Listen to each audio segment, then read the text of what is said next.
আমি আল্লাহ তোমাদের জন্য নাজিল করেছি যেই কোরআনের মধ্যে রয়েছে সমস্ত রোগের শেফা। আরো জেনে নাও এই কোরআন হলো মুমিনের জন্য রহমত। সুবহানাল্লাহ। কার কথা? কোরআনের মধ্যে আছে সমস্ত রোগের শেফা। কোরআন মানুষের জীবনকে পরিবর্তন করে দেয়। আজকে আপনারা যারা সময়কে নষ্ট করে বাড়িতে সময় না দিয়ে আজকে ময়দানে এসেছেন, কেন আসলেন? আপনারা তো বাড়িতে থাকলে টিভি দেখতে পারতেন, সময়টা অন্যভাবে কাটাতে পারতেন কিনা? কথা বলেন। আল্লাহ রাব্বুল আলামিন আপনাদের ব্যাপারে কোরআন মাজিদে বললেন, ইন্নামাল মুমিনুনা আল্লাযীনা ইযা যুকিরাল্লাহু ওয়াজিলাত قلوبهم وإذا تليت عليهم آياته زادتهم إيمانا।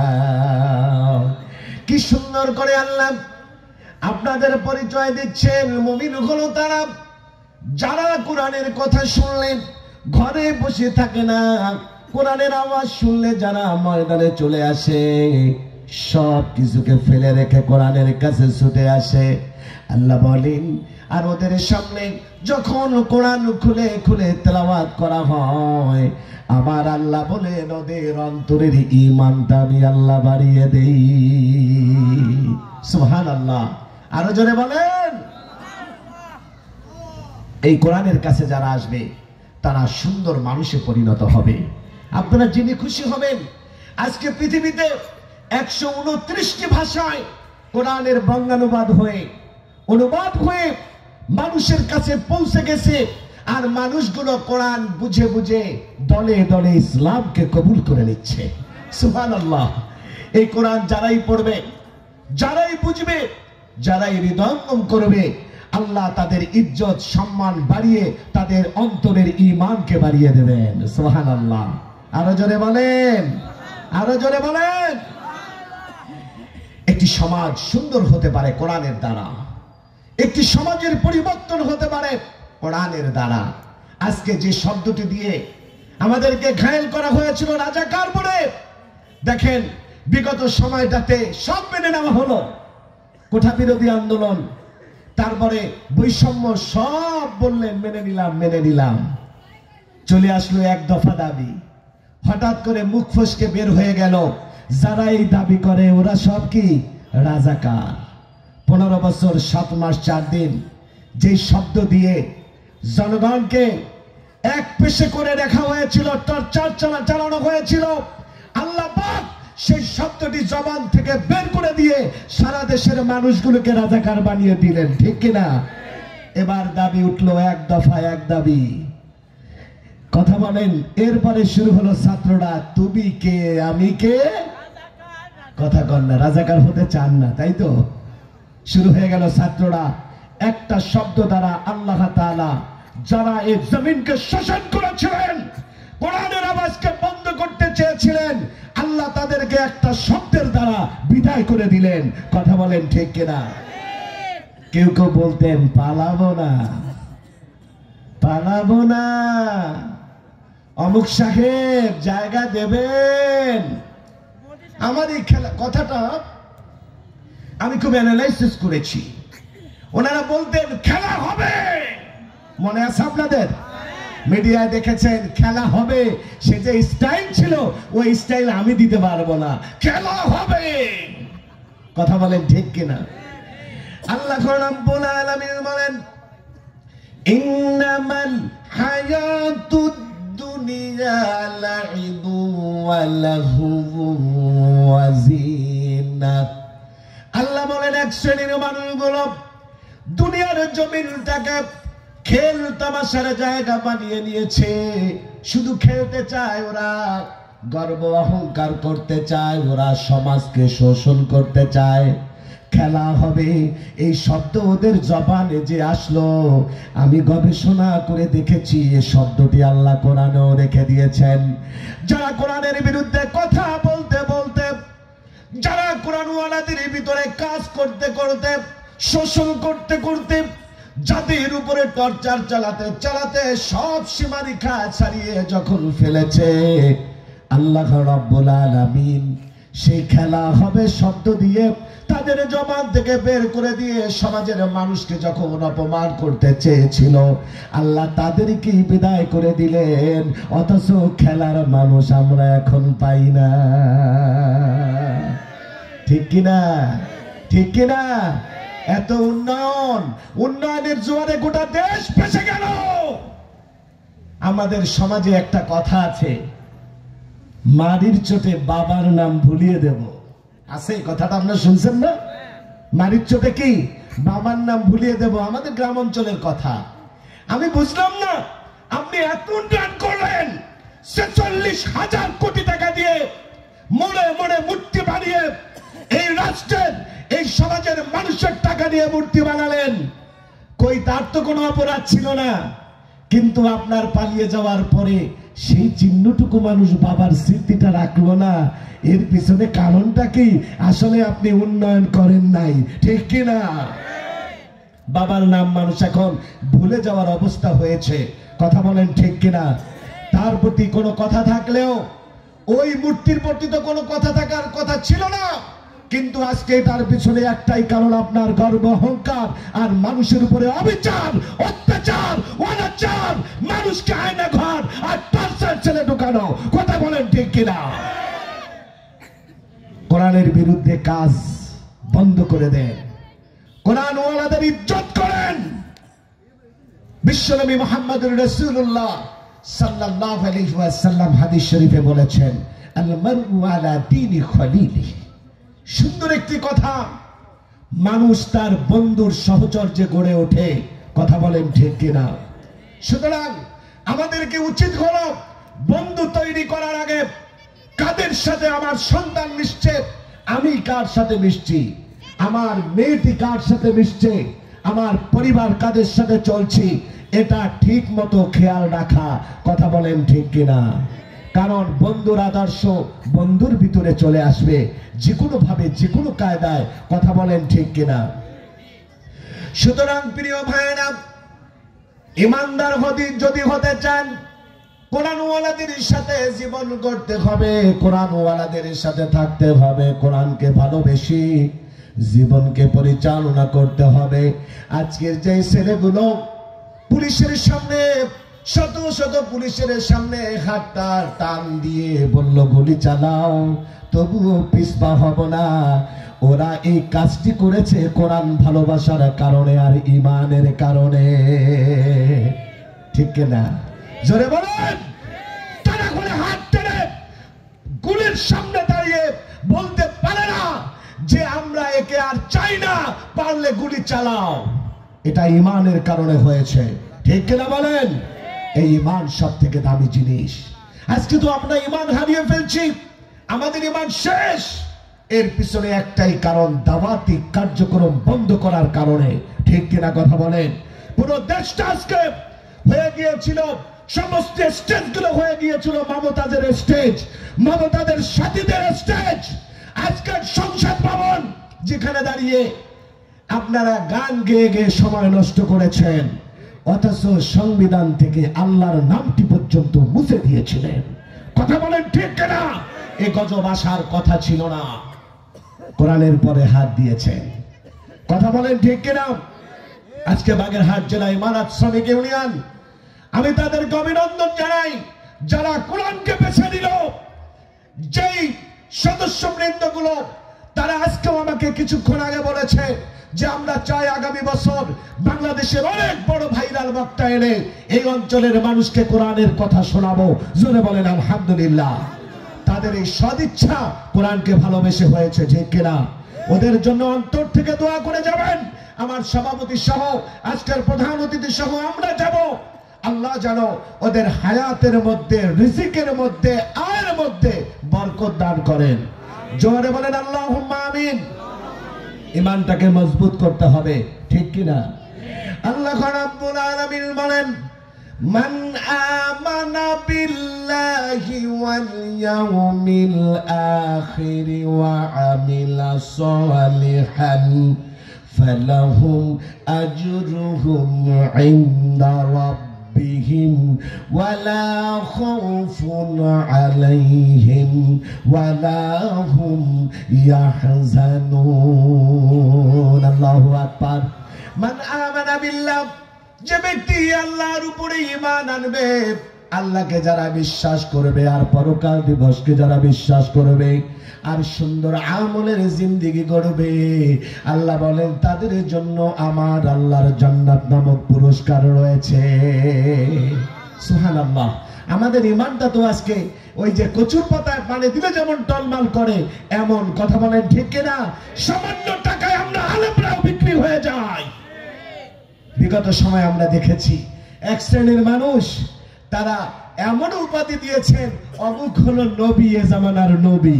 নাউজুবিল্লাহ বলবেন না? এই কথা বলেছেন কিনা?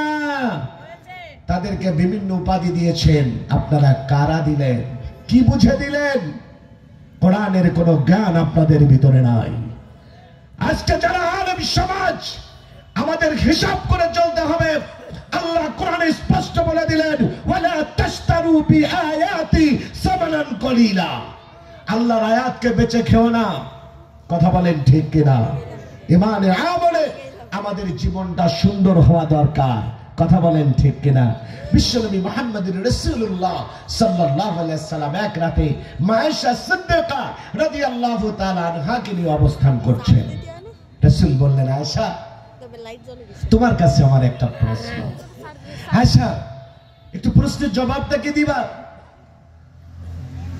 নবী সাল্লাল্লাহু আলাইহি সাল্লাম খুব কায়দা করে প্রশ্নটি করেছিলেন।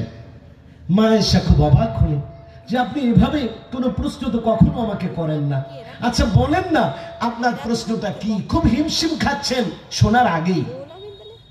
আল্লাহ রাসূল বললেন, আয়েশা, আচ্ছা বলো তো, এই পৃথিবীর ভিতরে সব থেকে কোন ঘরটার দাম বেশি? আয়েশা মিট করে হেসে দিয়েছে, একেবারে একটু শব্দ হয়ে গেছে এমন হাসি দিলেন। ইয়া রাসূলুল্লাহ, এমন একটা সহজ প্রশ্নের জন্য আপনি এমন ভাব করলেন, আমার তো মনে হয়েছে আপনি কি না কি যেন আমাকে বলবেন। আল্লাহ রাসূল বললেন, জবাব দাও, সব থেকে কোন ঘরের দাম বেশি? আল্লাহ রাসূলের এই প্রশ্নে মা আয়েশা সিদ্দিকা বললেন, ইয়া রাসূলুল্লাহ, বাইতুল্লাহ, আল্লাহর ঘরের দাম বেশি। এটা তো সহজ একটি আনসার। নবী সাল্লাল্লাহু আলাইহি ওয়াসাল্লাম এবার প্রশ্ন করলেন, আয়েশা রে, তোমার কাছে এবার জানতে চাই, বলো আল্লাহর ঘরের পরে তারপর কোন ঘরের দাম বেশি? প্রথম প্রশ্নের জবাব সহজেই দিলেও এবার কিন্তু আয়েশা সহজে আনসার করতে পারেনি। আয়েশা সিদ্দিকা রাদিয়াল্লাহু তাআলা আনহা কিছুক্ষণ পরে জবাব দিলেন, নবীজি, আল্লাহর ঘরের পরে আমার ঘরটার দাম বেশি। সুবহানাল্লাহ। আল্লাহ রাসূল হেসে দিয়ে বললেন, আয়েশা রে, আল্লাহর ঘরের দাম সব থেকে বেশি, এটা তো সবাই বলবে। তোমার উত্তর ঠিক আছে, কিন্তু তোমার ঘরের দাম বেশি, আল্লাহর ঘরের পর এটা কেমনে হলো? আমাকে একটু বোঝাও, আমাকে একটু জানাও।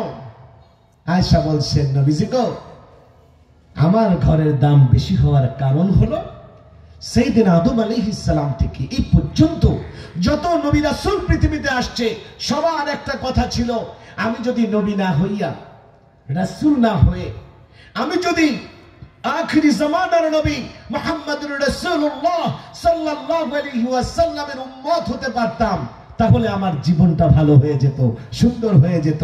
ঠিক কিনা কথা বলেন? আমরাও আখিরি জামানার নবীর উম্মত হয়ে আমরা খুশি না বেজার? জোরে বলেন, খুশি না বেজার?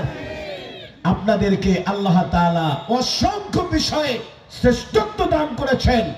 আদম আলাইহিস সালাতু ওয়াস সালাম জান্নাতের ভিতরে ছোট্ট একটি অপরাধ, তাও না জেনে সেই আপনার রস খেয়েছিলেন, গন্ধমের রস বলি আর আমরা যাই বলি, তাহকিক করেননি, যার কারণে আল্লাহ তার জান্নাতি পোশাক খুলে নিয়েছিলেন। কথা বলেন ঠিক কিনা? সামান্য একটি অপরাধ তিনি জানতেনও না, অথচ বিশ্বনবীর উম্মত পৃথিবীতে স্ত্রী থাকা সত্ত্বেও জিনা করে, জিনার মতো অপরাধ করে, আল্লাহ তাআলা তাদের শরীরের কাপড়টি খুলে নেন না। কথা বলেন ঠিক কিনা? আদম আলাইহিস সালাম অপরাধ করলেন জান্নাতে, দুনিয়ায় তওবা করার পরে আল্লাহ তাকে maaf করে দিলেন। তিনি আল্লাহর কাছে তওবা করলেন, রব্বানা যালামনা আনফুসানা ওয়া ইল্লাম তাগফির লানা ওয়া তারহামনা লানাকুনান্না মিনাল খাসিরিন। আল্লাহু আকবার। আল্লাহ রাব্বুল আলামিনের কাছে অপরাধীর ক্ষমা চাইলেন, আল্লাহ তাকে ক্ষমা করে দিলেন। কিন্তু মুহাম্মদ সাল্লাল্লাহু আলাইহি সাল্লামের উম্মত পৃথিবীর যেই প্রান্তে, যেই জায়গায়, যেই অবস্থায়, যেই ক্ষণে, যখনই আল্লাহর কাছে হাত তুলে তওবা করবে, আল্লাহ বলেন আমি ওই বান্দার পিছনের জীবনের সব গুনাহগুলো maaf করে দেব। আরো জোরে বলেন না সুবহানাল্লাহ। বিশ্ব নবীকে আয়েশা বললেন, নবীজি আল্লাহর ঘরের পরে আমার ঘরের দামটি বেশি। নবীজি বললেন, আয়েশা এবার তোমার উত্তরটা সঠিক হয় নাই, বরং জেনে নাও আল্লাহর ঘরের পরে ওই ঘরের দাম সব থেকে বেশি যে ঘরের মানুষগুলো ঈমানওয়ালা, 4 জন আছে সদস্য, অথবা 2 জন, অথবা 3 জন, অথবা তার থেকে বেশি সদস্য একটা পরিবারে আছে। ওরা যদি সব কালেমাওয়ালা মুসলমান হয়ে যায়, ওরা যদি সব আল্লাহওয়ালা হয়ে যায়, ওরা যদি ওদের জীবনটা কোরআনের আদলে পরিচালনা করে, রাসূলের সুন্নাহ মোতাবেক চলে, তবে ওই খানায়ে কাবার থেকে ওই ঘরের দামটি আল্লাহ বেশি রেখে দিয়েছে। সুবহানাল্লাহ। আমি আমার আপনার ঘরটিকে কি দাওয়াতি ঘর বানাতে পেরেছি? আমাদের সন্তানগুলোকে মানুষদেরকে কালেমার দাওয়াত দেয়, আমার আপনার স্ত্রীকে মানুষকে, অন্য নারীদেরকে কালেমার দাওয়াত দেয়। আমি আপনি কি দিতে পারছি? যদি না পারি, আমাদের পরিবারটা ঈমানি পরিবার হতে পারে নাই। কথা বলেন ঠিক কিনা? এজন্য পরিবারটাকে আমাদের কোরআনের আদরে, রাসূলের সাল্লাল্লাহু আলাইহি সাল্লামের সুন্নাহর আদরে আমাদের পরিবারটা বানাতে হবে। কথা বলেন ঠিক কিনা? আরো জোরে বলেন ঠিক কিনা? প্রিয় ভাইরা আমার, এজন্য কোরআনের পক্ষে আমাদের থাকতে হবে, কোরআনের দাওয়াত মানুষের কাছে পৌঁছে দিতে হবে। আল্লাহ রাব্বুল আলামিন বলেন, কুনতুম খায়রা উম্মাত উখরিজাত লিন-নাস তা'মুরুনা বিল মা'রুফ ওয়া তানহাউনা আনিল মুনকার। আল্লাহ বলেন, তোমরা হলো শ্রেষ্ঠ জাতি, শ্রেষ্ঠ উম্মাহ। এই জীবনের মধ্যে, জমিনের মধ্যে তোমরাই হলো শ্রেষ্ঠ যারা, তোমাদের মধ্যে শ্রেষ্ঠ তারা যারা মানুষদেরকে কল্যাণের পথে ডাক দেয়। সুবহানাল্লাহ। আরো জোরে বলেন সুবহানাল্লাহ। মানুষদেরকে ভালো পথে ডাকে, অন্যায় কাজ থেকে দূরে রাখে, ওরাই হলো উত্তম। কথা কার? জোরে বলতে হবে, কথা কার? বিশ্বনবী সাল্লাল্লাহু আলাইহি সাল্লামের সাহাবী আমর ইবনুল জুমহু রাদিয়াল্লাহু তাআলা আনহু, এই ব্যক্তির পরিচয় একটু জেনে নেন। লোকটি ছিলেন মদিনার বড় একজন নেতা, খুব বড় মাপের ইহুদি নেতা। লোকটার 2টি পা ছিল খোড়া, ক্রেস্টে ভর দিয়ে চলতেন। এমন মানুষ আছে না নাই? জোরে বলেন, আছে না? ক্রেস্টে ভর দিয়ে চলেন, 2টি পাই খোড়া, সুন্দর করে ক্রেস্ট ছাড়া উনি দাঁড়াতে পারেন না। ওনার 3টি সন্তান, মদিনার নেতা, অনেক বড় লোক। এই মানুষটির 3টি সন্তান, মুআজ, খাল্লাদ, 3টি সন্তান আমর ইবনুল জুমহু রাদিয়াল্লাহু তাআলা আনহু। এই 3টি ছেলে, স্ত্রী হিন্দ, নিজের নাম আমর ইবনুল জুমহু। এই 5 জনের পরিবার, মদিনার নেতা, নাম করা নেতা, কিন্তু একটু ডিফেক্ট, শারীরিক ডিফেক্ট, ক্রেস্টে ভর করে দিয়ে চলেন, ধনী ব্যক্তিত্ব।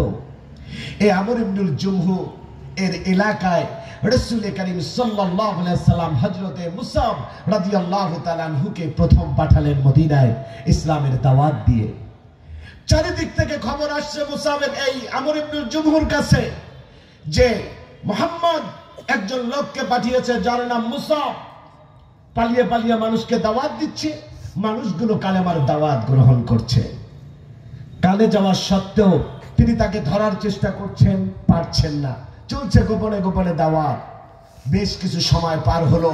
একদিন তিন ভাই মুআজ এবং খাল্লাদ ওরা মাঠে খেলতে গিয়েছে।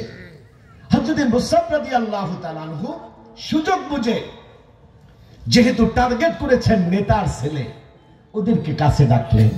ডেকে ওদের সাথে সুন্দর কিছু পরিচিতি হয়ে এবার ওদেরকে কোরআন মাজিদের একটি সূরা 7 আয়াত বিশিষ্ট, যাকে বলা হয় সাবুল মাসালি, সূরাতুল ফাতিহা, এটি তেলাওয়াত করে এর উপরে কিছু কথা শোনালেন। সব থেকে ছোট ছেলে খাল্লাদ শুনেই বলছে, আমি আপনার রবের কসম করে বলছি, এই ধরনের শব্দ আমার জীবনে, এত সুন্দর ছন্দমালা, এত সুন্দর কথা, এত সুন্দর তাৎপর্যপূর্ণ শব্দ আমার জীবনে আমি আর কোনোদিন শুনি নাই। জনে বলেন সুবহানাল্লাহ। ছেলেটিকে আল্লাহ এত প্রখর মেধা দিয়েছিলেন, এই খাল্লাদকে একবার শুনলে দ্বিতীয়বার আর শোনা লাগতো না। দারুণ ছিল কণ্ঠ, সামনে ছিল তার চেহারা, সামনে ছিল তার মেমোরি। সূরা ফাতিহা একবার শুনেই তিনি মুখস্থ করলেন। এরপরে মুসাব রাদিয়াল্লাহু তাআলা আনহুকে বললেন, আমার বড় দুটি ভাইও তো এই খবর শুনেছে, কিন্তু আমার দুই ভাই কি করবে আমি জানি না। নিঃসন্দেহে আমি বিশ্বাস করি এটা আল্লাহ রাব্বুল আলামিনের কালাম। জোরে বলেন সুবহানাল্লাহ। তিনি কালেমা পড়ে মুসলমান হলেন। বড় ভাইকে এবার বলছে, ভাই তুমি কি আয়াতের তাৎপর্য বোঝনি? ছেলে প্রথম কথা শুনে ভাইকে এবার দাওয়াত দিয়ে দিলেন, নিজে কালেমা পড়লেন। তিন ভাই একসঙ্গে একই জায়গায় বসে কালেমা পড়ে মুসলমান হয়ে গেলেন। জোরে বলেন। চলে গেলেন তিন ভাই বাড়িতে। বাবা হলো মদিনার বড় নেতা। তিন ভাই মাকে দাওয়াত দিলেন, মা মদিনায় একটা লোক এসেছে, যার কিছু কথা হয়তো তোমারও ভালো লাগবে। খাল্লাদ মায়ের সামনে এই সূরাতুল ফাতিহা সুন্দর করে তেলাওয়াত করলো। এবার তেলাওয়াত শুনে ওর মা বলল, বাবা এর থেকে সুন্দর বাক্য আমি আর কখনো শুনি নাই। মা আহসানতা হাযাল কালাম মিন ক্বাবল, এর পূর্বে আমার জীবনে এত সুন্দর কথা জীবনে কোনোদিন শুনি নাই। সুবহানাল্লাহ। পড়ে ফেললো মা কালেমা। এবার বলেন, মা কালেমা পড়েছে, স্বামী রয়েছে মুশরিক, তাহলে কি একসঙ্গে সংসার করা যাবে? কথা বলেন, যাবে? আমরা তো ইসলামের বিধান মানি না, কত বিধান মানি না। তালাক দিয়ে ফেলো, আবার সেই স্ত্রী নিয়ে সংসার করে, ঠিক কিনা কথা বলেন? স্ত্রী থাকা সত্ত্বে তার স্ত্রীর ছোট বোন অথবা কোন বোনের সাথে অন্যায় কাজ করে, এই কারণে তার প্রথম স্ত্রী তালাক হয়ে গেছে, তার স্ত্রী তালাক হয়ে গেছে, এই মাসালাও দুলাভাইরা মানে না। কথা বলেন ঠিক কিনা? প্রিয় ভাইরা, এই পার্সেন্টেজ আজকের সমাজে হিসাব করলে অনেক পরিবারের স্ত্রী তালাক হয়ে বসে আছে। কথা বলেন ঠিক কিনা? এই খাল্লাদার দুই ভাই মাকে কালেমার দাওয়াত দিল, কালেমা পড়ে মুসলমান হয়ে গেলেন। মাও এবার স্বামীর সঙ্গে তো একসঙ্গে আর থাকা যাবে না। এক বাক্যে কালেমা পড়ে মুসলমান হয়ে তার ইমানের কত জোর। স্বামীর সঙ্গে আলাদা বিছানায় থাকে, স্বামীর সঙ্গে সব করে খেদমত, তার কিন্তু একসঙ্গে বিছানায় থাকে না। নানা রকম অজুহাত। এইভাবে চলে গেল 15 দিন। একদিন রাতের বেলায় স্ত্রী মাথাটা টিপতেছে তার শিওরের পাশে বসে, হঠাৎ করে এবার স্বামীকে বলছে, আপনাকে একটা কথা বলতে চাই স্বামী আমার। আমাদের ছোট ছেলেটি খাল্লাদ, যাকে আপনি সব থেকে বেশি স্নেহ করেন, আমাদের সেই ছেলেটি একটা কথা খেলতে গিয়ে মুখস্থ করে এসেছে। সাথে সাথে বাবা বলছে, তোমার কথার ভিতরে কেমন যেন গন্ধ টের পাচ্ছি, তার মানে কি তোমার ছেলে কি আবার মুসাবের কাছে কালেমা পড়ে মুসলমান হলো নাকি? সাথে সাথে স্ত্রী বলছে, না না, ব্যাপারটি আমি ওভাবে নিচ্ছি না বা নেবেন না, ব্যাপারটি ওরকম নয়, ছেলেটি কিছু কথা মুখস্থ করেছে, এটা আমাদের ভালো লেগেছে, আপনি শুনলেও শুনতে পারেন। স্বামী বলছে, তোমাকে তো বলছি আমার মাথায় ব্যথা করছে, ভালো লাগছে না, তারপর তুমি আমাকে ছেলে কি পড়লো আর কি শিখলো সেটি আমাকে শোনানোর জন্য ব্যস্ত। বিষয়টা কি? স্ত্রী বললেন, আমার বিশ্বাস ওই শব্দগুলো এত সুন্দর, আপনার মাথায় যন্ত্রণা, আপনার শারীরিক অসুস্থতা হয়তো ওই শব্দ শোনার কারণে সব দূর হয়ে যাবে। যারা বলেন না সুবহানাল্লাহ। وَنُنَزِّلُ مِنَ الْقُرْآنِ مَا هُوَ شِفَاءٌ। আল্লাহ বলেন, এই কোরআনকে নাজিল করেছি যার মধ্যে আমি আল্লাহ রেখেছি সমস্ত রোগের শেফা। এবার ছেলেকে ডাক দেওয়া হলো। বাবা বললেন, তাহলে ডাকো, কি সেই শব্দ, কি সেই কথা যা শোনার কারণে আমার শরীরটা সুস্থ হয়ে যাবে, তাহলে একটু শোনা যায়। এবার ছেলেকে ডাকা হলো। ছেলে এত সুন্দর করে আল্লাহর কণ্ঠ এত সুন্দর দিয়েছিলেন। ছেলেটা বলতেছে, আব্বু আমি খেলার চলে কিছু কথা শুনেছি যা আপনার শুনলে হয়তো ভালো লাগবে। বাবা বললেন, বলো। যখন তিনি সূরা ফাতিহার আয়াতগুলো তেলাওয়াত করলেন, বাবা সাথে সাথে বলে উঠল, মা আহসানতা হাযাল কালাম মিন ক্বাবল। আল্লাহ, আমি তোমার ওই যে কথাগুলো যেখান থেকে শুনে এসেছো আমি বলে দিলাম, ওই কথার মতো এই কথার চেয়ে উত্তম কথা আমার জীবনে আমি আর কোনোদিন শুনি নাই। সাথে সাথে বললেন, বাবা কালেমাটা পড়ে ফেলেন। বাবা বলছে, মানেটা কি? তাহলে কি তুমি কালেমা পড়েছ? ছেলে বলছে, বাবা আসলে বিষয়টি হলো, আপনাকে কিভাবে বোঝাই, কিভাবে বলবো, মিথ্যা কথা তো আর বলা যাবে না। ইতিমধ্যে প্রত্যেক দিন যোগাযোগ করছে, ইসলামের বিধানগুলো শিখতেছে, মানতেছে, আমরা তো জানা সত্ত্বেও মানি না। কথা বলেন ঠিক কিনা? ছেলেটি বাবাকে দাওয়াত দিয়ে ফেলল।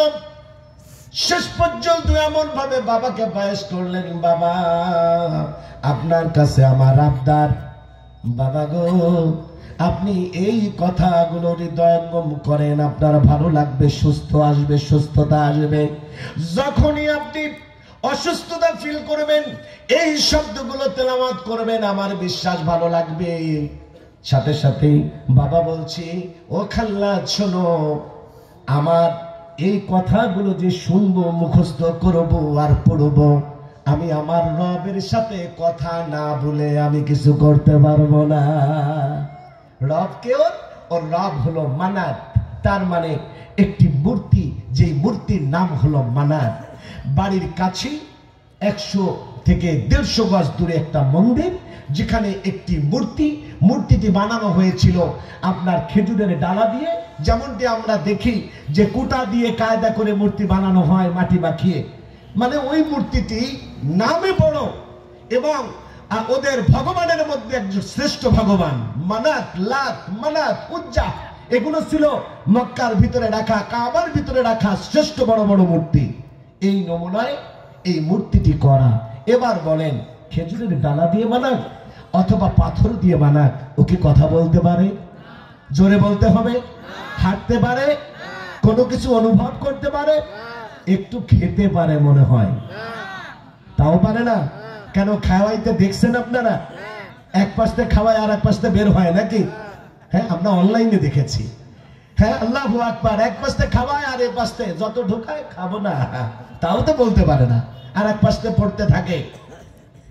এই মানাতের সিস্টেম হলো, শতবর্ষী একজন মহিলা মানাতের পিছনে দাঁড়িয়ে দেওয়া হতো। যে কোনো কাজে যাওয়ার আগে ওনারা তার কাছে গিয়ে বলতেন, নির্দিষ্ট সময়ে একজনকে এই জায়গায় মানাতের পিছনে দাঁড় করিয়ে দিও,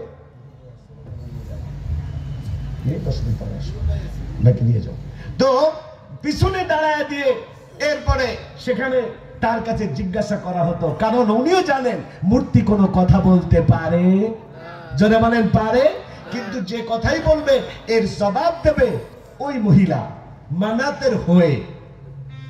এবার সুন্দর করে সকাল বেলায় ওই মূর্তির পিছনে, মানাতের পিছনে মহিলাকে রেখে হাত জোড় করে সেবা দিয়ে, তাকে ভোগ দিয়ে, সেজদা করে এবার বলতেছে, মানাত তুমি বলো আমার ছেলেরা কি কথা মুখস্থ করে এসেছে, আমার কি এটা হৃদয়ঙ্গম করা ঠিক হবে?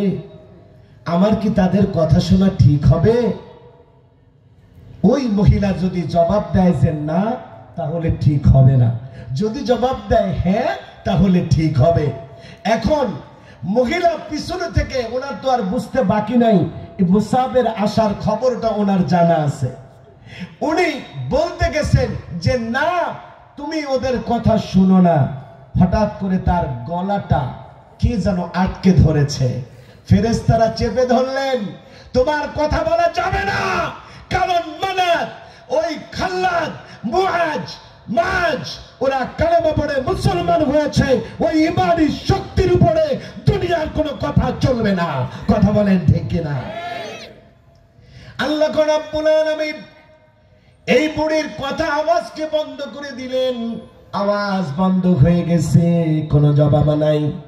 কত অনুনয় বিনয়, কত অনুরোধ, কত কথা, কত ভোগ দেওয়া, সব শেষ হলো, কিন্তু বুড়ি কোনো জবাব দেয় না। এবার বললেন, ঠিক আছে, আজকে তোমার মন মনে হয় ভালো না, কালকে বলবো। আজকে মন ভালো না, কালকে সকালে আরো ভোগ নিয়ে আসবো। রাতের বেলায় তিন ছেলে পরামর্শ করলো, মান্নাতকে তো আর ওই মন্দিরে রাখা যাবে না। কি করতে হবে? ওখান থেকে 500 বা 600 গজ দূরে ছিল মদিনার একটি কুয়া, যেখানে সবাই ময়লা ফেলতো। সমস্ত ময়লা যা কিছু মরা ওখানে ফেলা হতো। 3 ভাই, একজনে রাতের বেলায় বাবাকে পাহারা দিল, 2 ভাই ওইখান থেকে ঘাড়ে করে মূর্তি নিয়ে মাথাটা নিচুর দিক দিয়ে, নিচের দিকে দিয়ে পা উপরে করে গর্তের ভিতরে ফেলে রাখলেন। সকাল বেলায় সব কিছু নিয়ে যখন মানাতের কাছে যে হাজির, দেখে প্রভু আজকে গায়েব হয়ে গেছে। প্রভু নাই। এখন কার কাছে বলবে? রেগে অস্থির, কি হলো প্রভুর? এদিকে মহিলা এসে ঠান ঠান করে ভর দিয়ে, লাঠি ভর দিয়ে ঘুরে বেড়াচ্ছে। আজকে সে মানাতি নাই, প্রভুই নাই, কার কাছে বলবে? ছেলে, ছোট ছেলে বলছে, আব্বু আমি কি একটু খুঁজতে যাব?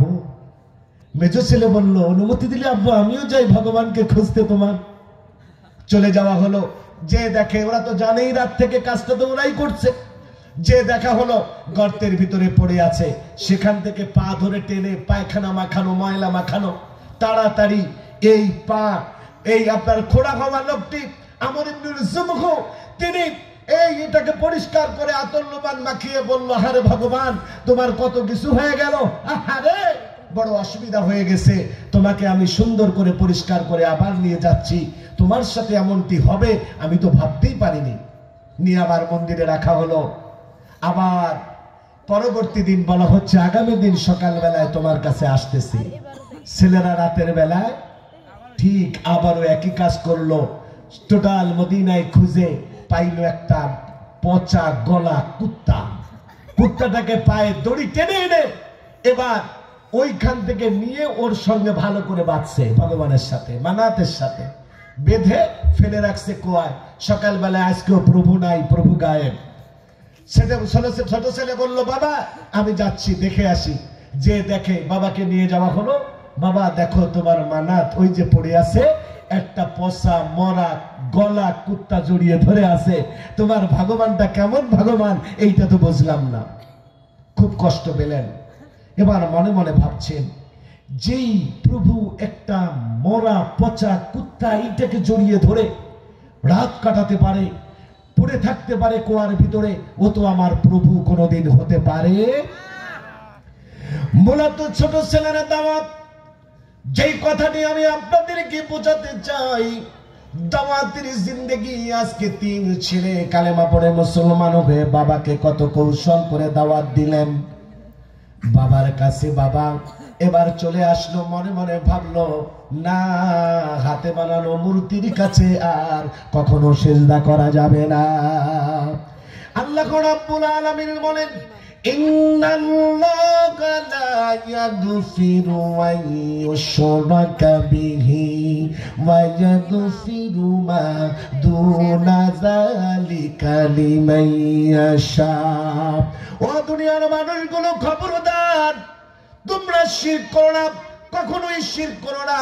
শিরকের গুনাহ আমি আল্লাহ কখনো মাফ করব না। এছাড়া তোমার জীবনের যত আমার সাথে সংশ্লিষ্ট কোন বিধান তুমি পালন করো নাই, সব গুনাহ মাফ করে দেব, কিন্তু শিরকের গুনাহ কোনো মাফ হবে না। আর আমাদের সমাজের নেতাগুলো মন্দিরে গিয়ে সিজদা করে, কেউ বা কপালে তিলক লাগিয়ে, কেউ বা কায়দা করে, কেউ বা বিভিন্ন কৌশল করে মানুষের কাছে গিয়ে ভোট চাওয়ার জন্য কত না অন্যায় করেছে। কথা বলেন ঠিক কিনা? গজব, আল্লাহর গজবদের জন্য আসাই দরকার। কথা বলেন ঠিক কিনা? এরা আমর ইবনুল জমহু বলল, ঠিক আছে, নিয়ে আসো ওই মুসাবকে, তার কাছে চলো যাই। এখনো জানে না ছেলেরা কালেমা পড়েছে। চলে গেল। মুসাব রাদিয়াল্লাহু তাআলা আনহু তার সামনে কোরআনের আয়াত তেলাওয়াত করলেন। এই বাবা আমর ইবনুল জমহু বলে উঠলেন, ও মুসাব, তোমার রবের কসম করে আমি বলছি, আমার জীবনে এত সুন্দর কথা কখনো শুনি নাই। ও মুসাব, আমাকে এক্ষুনি আর আমার গোটা পরিবারকে কালেমা পড়াইয়া মুসলমান বানিয়ে দাও। ছেলেরা বলে উঠলো, বাবা, আমরা কালেমা পড়েছি আরো 20 দিন আগে, কিন্তু তোমাকে কখনো জানাইনি। বাবা, এর উপরে কোনো হক হতে পারে না, কোরআনের উপরে কোনো কনস্টিটিউশন হতে পারে না, কোনো সংবিধান হতে পারে না, সুন্দর কোনো কথা হতে পারে না, যার ভাষা ব্যঞ্জনা, যার লালিত্য মাধুর্যতা পৃথিবীর সব কিতাবকে হার মানিয়ে দেয়, যার লালিত্য মাধুর্যতা, যার ছন্দমালা, যার গল্প, যার সাহিত্যিক রূপ পৃথিবীর সমস্ত কিতাবকে হার মানিয়েছে। বাবা, ওই গ্রন্থের কালেমা পড়ে আমরা মুসলমান হয়ে গেছি। গোটা পরিবার মুসলমান হয়ে গেল। জিহাদের ডাক এসে গেল বিশ্বনবী মুহাম্মদুর রাসূলুল্লাহর কাছে। তিনি ছেলেদেরকে সুপর্দ করে দিলেন। মুআজ, মাআজ আর খাল্লাদ 3 ছেলেকে রাসূলের কাছে গিয়ে বললেন, নবীজি, আমার স্ত্রী আসছে, আমিও আসছি জিহাদে কোরআন প্রতিষ্ঠার জন্য। সমাজে প্রয়োজনে আমার ছেলেরা শহীদ হয়ে যাবে, ইয়া রাসূলুল্লাহ, তবু আমাদের মনে কোনো আফসোস নাই। কালেমার পরে দীর্ঘ সময় পার হয়ে গেছে। আজকে তা আল্লাহ পাকের শ্রেষ্ঠ বান্দা বান্দীতে রূপান্তরিত হয়েছে। আল্লাহ বলেন, আল্লাহু ওয়ালিয়ুল্লাযিনা আমানু ইউখরিজুহুম মিনাল-যুলুমাতি ইলান-নূর। আল্লাহু আকবার। আল্লাহ বলেন, আমি তাদেরকে বন্ধু বানিয়ে দেই। আমি যখন কোন মানুষকে বন্ধু হিসেবে নির্বাচন করি, বন্ধুত্ব মানুষের সাথে করি, তখন তাকে দুনিয়ার সমস্ত অন্ধকার জীবন থেকে আলোর পথে নিয়ে আসি। সুবহানাল্লাহ, সুবহানাল্লাহ। আপনার টুপি মাথায় দেওয়া এই পরিবর্তন, আপনার দাড়ি রাখার এই পরিবর্তন, আপনার পাঞ্জাবি পরা এই পরিবর্তন শুধু শুধু হয় না, কারণ আমার মালিক আপনাকে বন্ধু হিসেবে গ্রহণ করে নিয়েছেন। এতে কোনো সন্দেহ নাই, কোনো সন্দেহ নাই। আপনি রবের দেওয়া শ্রেষ্ঠ জিনিস আপনার জীবনে পেয়ে গেছেন, এজন্যই আপনি মুমিন নাম ধারণ করতে পেরেছেন। কথা বলেন ঠিক কিনা? সন্তানদের দিয়ে দিলেন কালেমার জন্য, জিহাদের জন্য। স্বামী স্ত্রী দুজন চলে যাবেন। হঠাৎ করে রাসূলের কাছে বলছেন, ক্রেস্টে ভর দেওয়া মানুষটা, নবীজি, ছেলেরা শহীদ হয়ে জান্নাতে যাবে আর আমি বাবা যেতে পারবো না, তা হয় না। ইয়া রাসূলুল্লাহ, আমিও জিহাদে শরীক হতে চাই। আমি আমর ইবনুল জমহু, সন্তানগুলো শহীদ হয়ে যাবে আর আমি দুনিয়ায় থাকবো, তা হয় না। কিয়ামতের দিন যদি আল্লাহ জিজ্ঞাসা করেন, ওরে আমর ইবনুল জমহু, সন্তানদের ছেড়ে দিলা, কিন্তু তুমি তো কিছুতেই জিহাদে কেন যাও নাই? আমি সেই প্রশ্নে হেরে যাব, জবাব দিতে পারবো না। ইয়া রাসূলুল্লাহ, আমি আপনার কাছে অনুরোধ করছি, আমাকেও আপনি নিয়ে চলেন জিহাদের ময়দানে। কিতাব লেখে, ওই সময়ে তার স্ত্রী কথাটিকে বেশি পছন্দ করলেন না, যদিও তিনিও কালেমা পড়ে ঈমান এনেছেন। তিনি বলছেন, আরে তোমার যাওয়ার দরকার কি? তুমি তো একটা ঘোড়া মানুষ, আমি দেখতেছি তুমি জিহাদে গেছো। আমর ইবনুল জমহু সেখান থেকে পালিয়ে খুঁড়িয়ে খুঁড়িয়ে বাড়ি হেঁটে আসতেছে। সাথে সাথে স্বামী চোখের পানি ছেড়ে দিয়ে আকাশ পানে তাকায় বললেন, ও আমার রব, রব্বুল আলামিন, তিন সন্তানকে আমি কালেমার জন্য, জিহাদের জন্য দিয়ে দিলাম, কোরআনের জন্য দিয়ে দিলাম। কিন্তু আমার স্ত্রী আমাকে বলছে জিহাদের ময়দানে গিয়ে আমি সেখান থেকে পালিয়ে বাড়ি আসতেছি। রব্বুল আলামিন, আমি কথা দিলাম জিহাদের ময়দানে যাব, কিন্তু তোমার কাছে আমার চাওয়া ওই ময়দান থেকে আমাকে তুমি বাড়ি ফিরে এনো না। ও মালিক, কোরআনের জন্য তুমি আমাকে শহীদের দরজা দিয়ে দিও। আল্লাহর আসমানে কবুল হয়ে গেল আমর ইবনুল জুমহুর কথা। আল্লাহ পাক কবুল করে নিলেন স্ত্রী সহ। এবার স্ত্রী বারবার বলছেন চলো, কিন্তু স্বামী যেতে চায় না। আল্লাহর রাসূল এবার বললেন, ওরে আমর জুমহুর স্ত্রী, তুমি চলে যাও, ওকে আর ঠেকানো যাবে না। ও চলে যাক জিহাদের ময়দানে আমার সঙ্গে। জিহাদে চলে গেলেন। তিন সন্তান মুআজ আর খাল্লাদ সবাই শহীদ হয়ে গেল। আমর ইবনুল জুমহু শহীদ হয়ে গেল। স্ত্রী বাড়িতে চলে গেছেন, জিহাদ শেষ হয়ে গেল। সকাল বেলায় লাশ নিতে এসেছেন। লাশ নিতে এসে রাসূলের কাছে এসে বললেন, ইয়া রাসূলুল্লাহ, জীবনে আর কেউ নাই আমার, তিনটি সন্তান জিহাদে শহীদ, স্বামীও শহীদ, শুধু আপনার কাছে চাইতে এসেছি আমার স্বামীর লাশটা অন্তত দেন, জিহাদের ময়দানে দাফন করেন না। ইয়া রাসূলুল্লাহ, স্বামীর লাশটা বাড়ির কাছে নিয়ে দাফন করব, অন্তত কবরটার দিকে তাকাইয়া বাকি জিন্দেগি আমি পার করতে চাই। আল্লাহর রাসূল অনুমতি দিলেন। একটি উট নিয়ে এসেছিলেন এই স্ত্রী। নবীজি সাহাবীদেরকে বললেন, আমর ইবনুল জুমহুর খোড়া মানুষটির লাশটা তুলে দাও, স্ত্রী নিয়ে যেতে চায়। কিন্তু গতকালকে যে আমর ইবনুল জুমহু আল্লাহর কাছে ফরিয়াদ করেছিলেন, ও আমার রব, জিহাদের ময়দান থেকে তুমি আমাকে বাড়ি নিও না। রব্বুল আলামিন তো কবুল করে নিয়েছেন, কেমনে তাকে উটের পিঠে উঠাবেন? যতবার উটের পিঠে উঠানো হয়, উট জমিনের মধ্যে বসে পড়ে, প্রথমে দাঁড়ায়, লাশ নিয়ে বাড়ির দিকে যায় না, রওনা করে জিহাদের ময়দানের দিকে। তিনবার এমন করা হলো। আল্লাহর রাসূল বললেন, ওরে আমর জুমহুর স্ত্রী, তোমার স্বামীর দোয়া আল্লাহর দরবারে এমন ভাবে কবুল হয়ে গেছে যে তোমার লাশ কোনোদিন পৃথিবীর কোনো কিছুতে বহন করে বাড়িয়ে নিতে পারবে না। প্রিয় ভাইরা আমার, কোরআনের জন্য প্রয়োজনে বুকের তাজা রক্ত জমিনে ঢেলে দিতে হবে। আজকে আবু সাইদের মতো, আবরারের মতো, মালিকের মতো, জসিমের মতো যেই ছেলেগুলো বুকের তাজা রক্ত দিয়ে দ্বিতীয় স্বাধীন বাংলাদেশকে করে দিলেন, যারা আমাদের জন্য ময়দানকে উন্মুক্ত করে দিলেন, ওদের জন্য দোয়া করে যাই, আল্লাহ ওদেরকে শহীদের দরজা দান করে দেয়। জোরে বলেন আমিন। আমরা আজকে স্বাধীনতার সুখ, আজকে আমরা মজা নিচ্ছি জমিনে, আমরা বেঁচে আছি, কিন্তু ওদের পরিবারটা কেমন আছে আমরা কেউ খবর রাখি না। কথা বলেন ঠিক কিনা? ওদের খবরও রাখি না, আবু সাইদেরও খবরও নেই। আমরা আছি শুধু নিজেদের আখের গোছানো নিয়ে। কথা বলেন ঠিক কিনা? আবু সাইদ মুগ্ধ, ওরা আমাদের জন্য যা করে গেল, হয়তো কিয়ামতের দিন সামনা, কিয়ামতে ছাড়া আমরা দেখতে পাবো না। কথা বলেন ঠিক কিনা? কিন্তু ওদের পরিবার ওরা কেমন আছে আমরা খোঁজটাও নেই না। কথা বলেন ঠিক কিনা? সাইদ ভাইয়ের মা, মুগ্ধ ভাইয়ের মা, আবরার ভাইয়ের মা, রহমত ভাইয়ের মা,